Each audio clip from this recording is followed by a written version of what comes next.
فالشباب هم الجيل الذي يتحمل المسؤولية عن كبار السن ويحل محلهم في الأمة، فيجب العناية بهم وتربيتهم التربية الصحيحة. We find that his mother was righteous.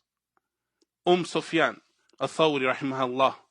Sufyan At-Thawree was righteous, and she had a huge impact on the upbringing as it relates to the knowledge also of Sufyan At-Thawree, rahimahullah ta'ala. And we have a narration here by Waqi' ibn Jarrah from the students of Sufyan. Waqi', he says, قالت Sufyan لسفيان. He said that the mother of Sufyan said to Sufyan, اذهب فاطلب العلم. Go, seek knowledge. She was encouraging him to seek knowledge. Look at the upbringing. Encouraging her son. فاطلب العلم. Seek knowledge. حتى أعولك بمغزلي.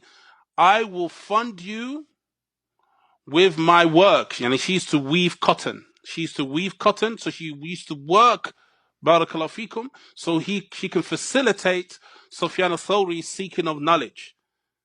فَإِذَا كَتَبْتَ عِدَّةَ عَشْرَةَ أَحَادِيث, and if you've written 10 narrations, فَانظُر, look at the nasiha. She's cultivating her son on the manners of seeking this ilm, of seeking this knowledge.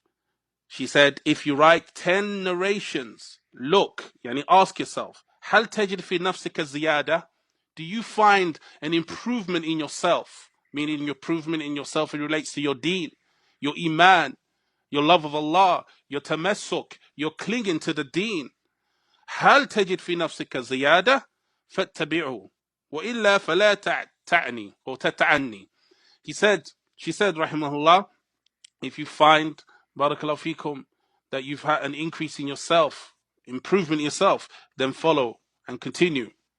And then move on, keep studying. And if you don't waste your time. So you see, barakallahu fikum, she's cultivating her son, facilitating her son, and this no doubt is fruits of having a pious wife as the mother of your children.